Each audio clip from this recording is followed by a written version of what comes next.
Good morning, good evening, good afternoon. Welcome back or welcome to Under Review. Today we are reviewing the Notion meal prep template that I've made. This is going to be a quick walkthrough so you're able to download it, or if you already have downloaded, get started immediately.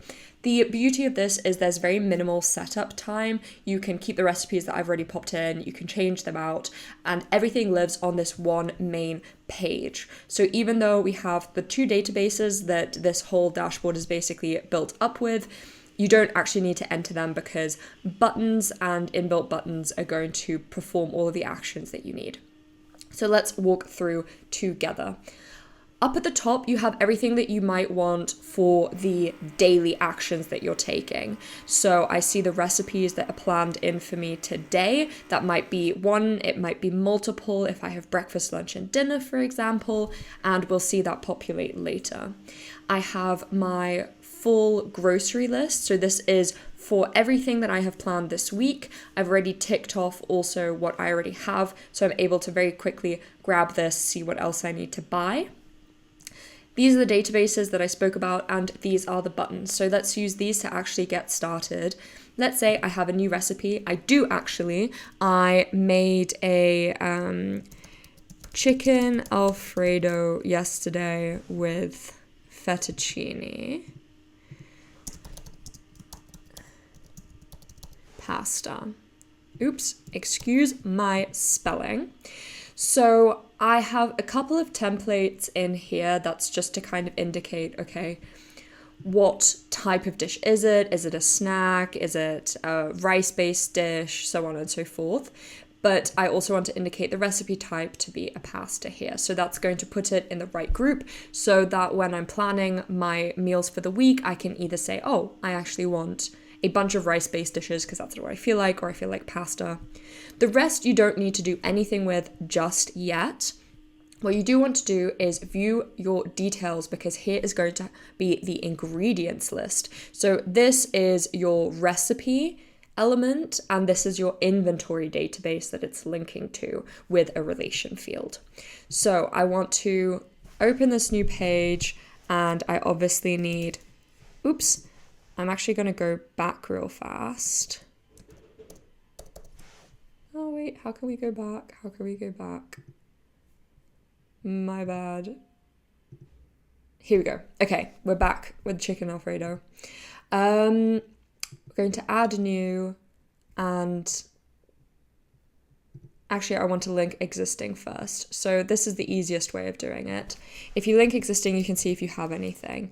Because we already have pasta in the inventory, I don't want to be adding new ingredients if they're already in the potential ingredients list. So I just want to relate pasta to the chicken Alfredo.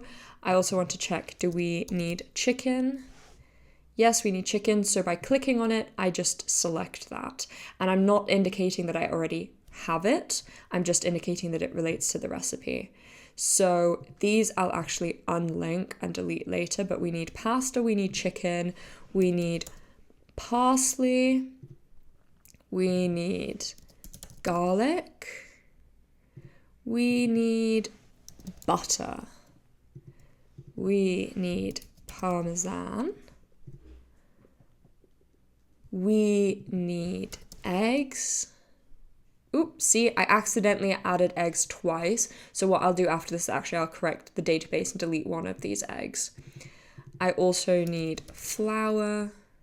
So that hasn't been added yet. So I want to just add flour into the inventory. That can just be because I didn't make it super comprehensive. So if I haven't got a recipe in it yet that needs flour, I'll need to add that to my potential inventory. What else do we need? Oh, we need breadcrumbs to actually coat the chicken in. Oops. That also won't exist yet. Perfect. So in theory, here we should have everything that I actually need for this meal. Now, the last thing that I want to do is I like adding a cover and linking in an image address that I found from a recipe. For example, if I was following a particular recipe, I'll also maybe leave the recipe down here, but this is a pretty easy one. So knowing the ingredients and seeing the picture, I know exactly what I need to do, what I need to make. So that's it. We now have a new recipe added. And we'll see that here in our pasta column. Now, we also are starting a new week because I want to build everything from scratch. So let's press the new week button and you'll see that's reduced my grocery list because I have no meals planned for this week, so I have no groceries that I need to buy yet.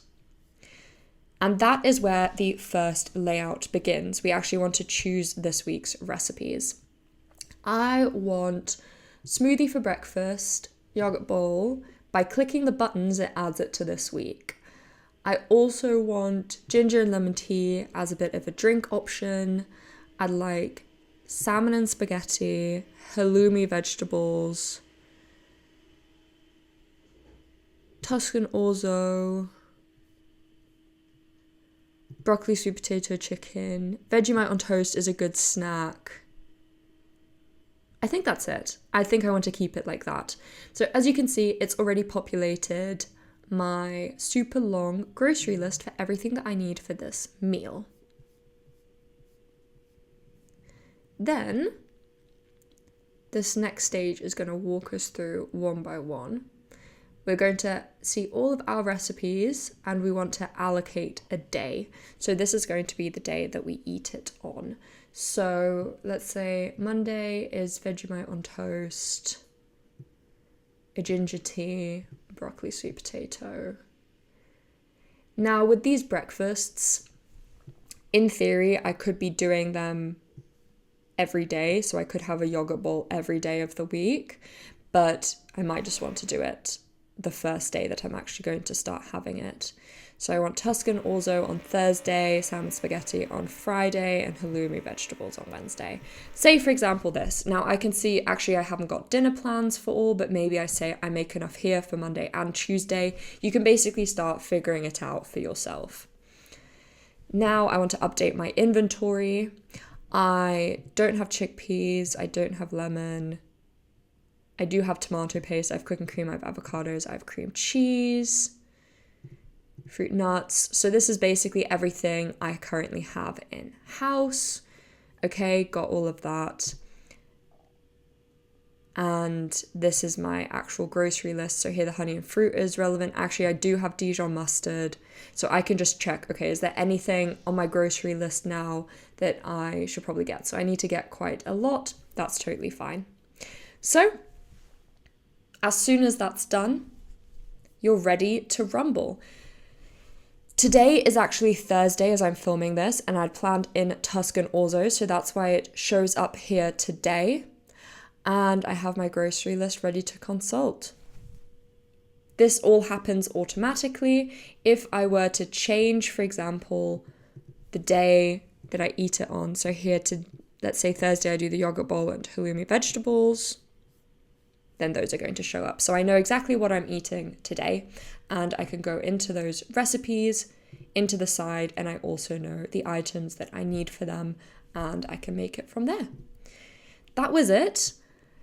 Feel free to take it from here, customize it how you want. Maybe you want just the grocery lists filtered for everything that you're eating today, if you're more of an on-the-day purchaser.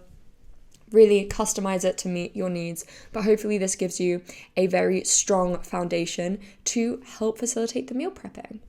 Thank you for listening. Enjoy using the template, and I'll see you in the next one.